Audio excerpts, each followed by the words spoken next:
Isang mapagpalang araw po sa ating lahat, higit sa lahat sa ating Panginoon. Ako po si Mark, ang inyong lingkod, and welcome po sa ating daily devotion with Pastor Russell Ocampo. And topic pa rin po natin ngayong araw ay tungkol kay Zechariah. Ang pinaka-topic po is Jesus, our Good Shepherd. So, scripture po ito may matatagpuan sa Zechariah chapter 10.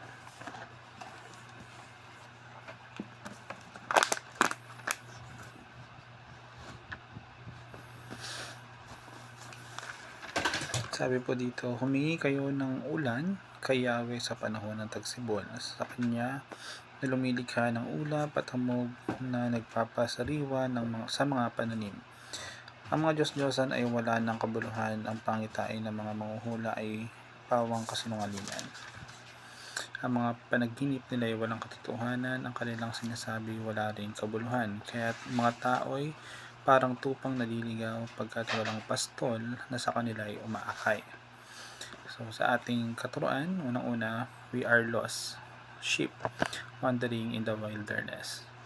So walang may tutulong yung mga Diyos-Diyosan at mga huwad na gabay.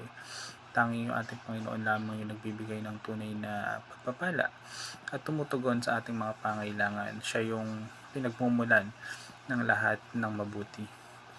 Pangalawa, Jesus the Good Shepherd who seeks the lost. So paparusahan ng ating Panginoon yung mga maling pinuno na nagpapaligaw sa kanyang mga bayan. Siya mismo yung magiging tapat na pastol na mag-aalaga sa atin and patitibayan niya tayo upang hindi na muling maligaw.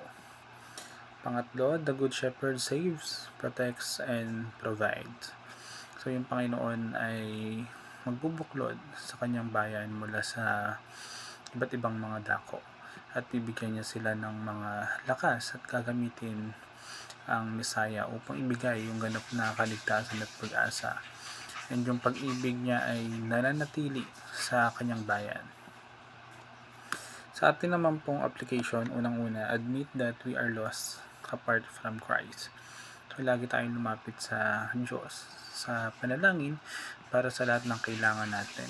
Huwag magtiwala sa mga bagay o tao na hindi makapagbibigay ng tulong or ng tunay na tulong. And yung Diyos lamang yung laging tapat na tumutugon sa atin. Pangalawa, rest in Christ and find satisfaction in Him. So, piliin natin sundin ang salita ng ating Panginoon sa bawat desisyon natin. At huwag tayong magpadala sa mga maling turo o pamumuno na lumilis sa mga kalooban ng ating Panginoon. Kaya subukin natin lahat ng bagay batay sa kanyang katotohanan. Last natin, trust the shepherd to save, protect, and provide. So manatili tayong tapat at magtiwala sa ating Panginoon sa gitna ng lahat ng pagsubok. Siya yung lagi nagliligtas, nag-iingat at nag-aakay sa atin. And yung kanyang pagmamahal ay nagbibigay lakas upang tayo ay magpatuloy ng may pag-asa. So yun lamang po ngayong araw.